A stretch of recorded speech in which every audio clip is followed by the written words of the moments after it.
धरती का टेम्परेचर धीरे धीरे बढ़ रहा है। मौसम में भारी बदलाव आ रहा है। प्रदूषण बहुत तेजी से पूरी धरती पर फैल रहा है।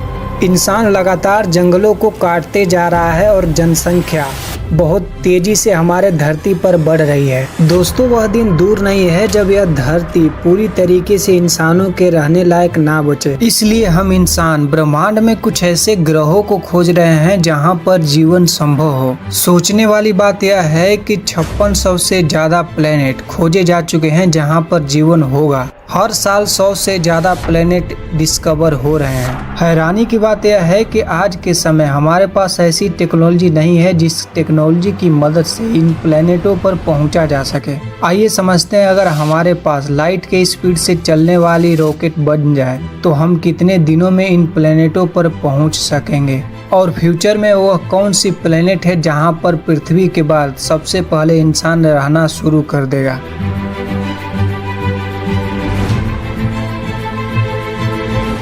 दोस्तों, आइए समझते हैं सबसे पहले एक्सोप्लैनेट का मतलब क्या होता है। एक्सोप्लैनेट का मतलब होता है एक्स्ट्रा सोलर प्लैनेट, मतलब ऐसे ग्रह जो हमारे सोलर सिस्टम में ना हो बल्कि किसी और तारे के चक्कर लगा रहे हो। जैसे हमारी पृथ्वी सन के अराउंड चक्कर लगाती है, वैसे ही दोस्तों हमें पता है कि हमारा ब्रह्मांड बहुत ज्यादा बड़ा है जिसका अंत कहीं नहीं है। आपको जानकर हैरानी होगी कि ब्रह्मांड में 20,000 करोड़ से ज्यादा गैलेक्सीज हैं। उसमें से हमारा गैलेक्सी है मिल्की वे, जिसको आकाश गंगा के नाम से भी जाना जाता है।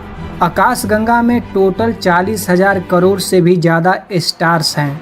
उसमें से एक हमारा सन है यानी सूरज, और सूरज के अराउंड टोटल 8 प्लेनेट चक्कर लगाते हैं, जिसमें से हमारा पृथ्वी एक है। हमारे साइंटिस्ट जानते हैं कि आने वाले समय में हमें पृथ्वी को छोड़ना पड़ेगा, क्योंकि लगातार इंसान पृथ्वी को नुकसान पहुंचाते जा रहा है। इसलिए दुनिया भर के साइंटिस्टों ने एक्सोप्लैनेट की खोज जारी की और आज के समय टोटल 5600 से भी ज़्यादा एक्सोप्लैनेट खोजे जा चुके हैं। सबसे पहला एक्सोप्लैनेट 1992 में खोजा गया था। अमेरिका के एक साइंटिस्ट थे डेल फ्रेल, इन्होंने इस प्लैनेट की खोज की थी। इस प्लैनेट का नाम PSR 1257+12b रखा गया। इस प्लैनेट को जब सबसे पहली बार डिस्कवर किया गया तो किसी को यकीन नहीं था कि यह एक एक्सोप्लैनेट है, लेकिन जब टेलीस्कोप के द्वारा इसकी डिस्टेंस की पता लगाया गया तो जितने भी साइंटिस्ट देख रहे थे वह हैरान हो गए, क्योंकि यह प्लेनेट अपने स्टार के अराउंड उतनी ही डिस्टेंस पे थी जिस तरह हमारी पृथ्वी अपने सन के अराउंड है। उस समय साइंटिस्टों ने केवल अंदाजा लगाया था कि इस प्लेनेट पर वाटर और ऑक्सीजन हो सकता है,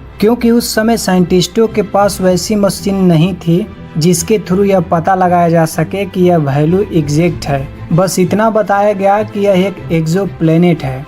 उस समय जब इस प्लेनेट की डिस्टेंस मापी गई हमारे अर्थ से, तो यह प्लेनेट 2300 लाइट ईयर दूर था हमारे पृथ्वी से, जो लगभग 9.46 ट्रिलियन किलोमीटर होता है। अब सबसे बड़ा सवाल यह है कि आखिर साइंटिस्टों को पता कैसे चला कि ब्रह्मांड में इतनी ज्यादा दूर यह एक्सोप्लैनेट है या कुछ और। दोस्तों, एक्सोप्लैनेट का पता लगाना साइंटिस्टों के लिए एक बहुत सिंपल तरीका है। जब कोई प्लैनेट अपने स्टार के सामने से गुजरता है तो स्टार की रोशनी थोड़ी देर के लिए ब्लैंक हो जाती है, जिससे पता चलता है कि उस स्टार के रोशनी के बीच कोई न कोई चीज गुजरा है। टेलीस्कोप से उस स्टार को देखते वक्त अगर लाइट बार बार ब्लिंक हो रहा हो तो साइंटिस्टों को पता चल जाता है कि कोई न कोई एक्सोप्लैनेट उस स्टार के अराउंड चक्कर लगा रहा है। अगर कोई दूर बैठा एलियन हमारे सूरज के अराउंड देख रहा होगा तो उसे भी हमारी पृथ्वी एक एक्सोप्लैनेट की तरह दिखाई देती होगी।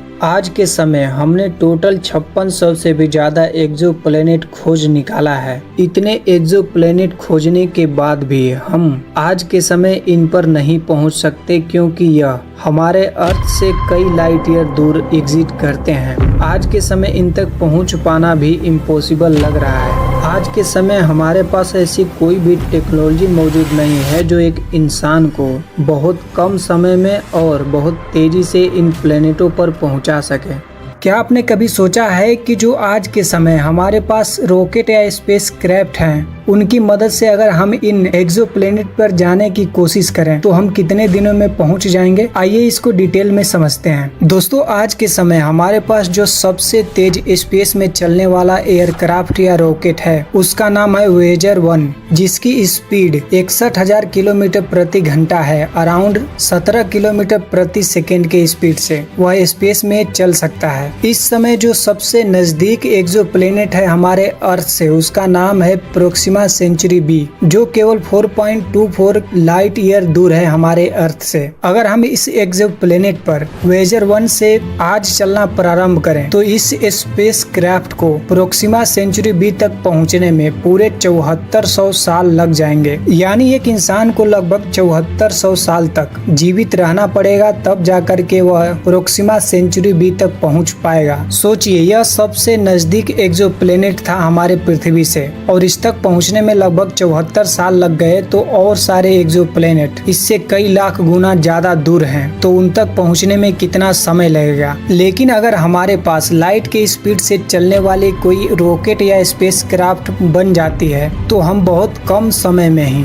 इन सारे एक्सोप्लैनेट पर आसानी से पहुंच सकते हैं। दोस्तों, एक लाइट की स्पीड होती है 3 लाख किलोमीटर पर सेकेंड, और अगर हमें प्रोक्सिमा सेंचुरी बी तक, जो केवल 4.24 लाइट ईयर दूर है हमारी अर्थ से, उस तक पहुंचने में हमें केवल 4 साल का समय लगेगा। यानी अगर लाइट के स्पीड से चलने वाली कोई भी रॉकेट बन जाए तो इंसान दुनिया के किसी भी प्लेनेट पर जा सकेगा, चाहे वह प्लेनेट यूनिवर्स में कहीं भी हो। दोस्तों, लेकिन अभी के समय हमारे पास ऐसी कोई भी टेक्नोलॉजी नहीं है जो किसी भी वस्तु को या किसी भी रॉकेट को लाइट के स्पीड से कहीं भी भेज सके। फिजिक्स के हिसाब से जैसे जैसे कोई भी ऑब्जेक्ट लाइट के स्पीड से चलता है, उसका मास बढ़ते जाता है और उसको चलने के लिए इनफाइनाइट एनर्जी चाहिए, जो अभी के टाइम में ह्यूमनली पॉसिबल नहीं है। लेकिन आने वाले 1000 सालों के अंदर हमारे पास कई ऐसी टेक्नोलॉजी होगी जिसकी मदद से हम किसी भी रॉकेट को लाइट की स्पीड से भेज सकेंगे, क्योंकि इंसान इस पर बहुत तेजी से काम कर रहा है। हमारे साइंटिस्ट एंटीमीटर प्रोपल्जन के मदद से रॉकेट टेक्नोलॉजी पर काम कर रहे हैं। उनका मानना है कि एंटीमीटर से बनने वाला रॉकेट लाइट के स्पीड के करीब जा सकता है। आज के समय एंटीमीटर बनाना और स्टोर करना बहुत ही मुश्किल और महंगा है। आने वाले 100 सालों में हम ऐसा कर पाएंगे। और तो और लेजर सेल और लाइट सेल स्पेस क्राफ्ट पर भी काम चल रहा है। यह नासा का आइडिया है जो सुपर लाइट स्पेस क्राफ्ट बनाने की कोशिश कर रहा है। अभी के समय इनका मानना है कि लगभग 20% लाइट के स्पीड से हम इसके थ्रू किसी भी रॉकेट को स्पेस में भेज सकते हैं। और अगर यह टेक्नोलॉजी अच्छे से काम कर गई तो इनका मानना है कि 20 साल में प्रोक्सिमा सेंचुरी बी तक हम पहुंच सकते हैं। दोस्तों, अभी के टाइम में हमारी साइंस और टेक्नोलॉजी इतनी आगे नहीं है कि लाइट के स्पीड से एक रॉकेट या स्पेस क्राफ्ट बना सके। लेकिन आने वाले फ्यूचर में जैसे जैसे हमारी टेक्नोलॉजी बढ़ेगी, हो सकता है कि लाइट के स्पीड से कोई भी स्पेस क्राफ्ट स्पेस में भेजा जा सके। बहुत बहुत धन्यवाद आपका इस वीडियो को देखने के लिए। मिलते हैं एक और वीडियो में एक और नई जानकारी के साथ। तब तक के लिए जय हिंद।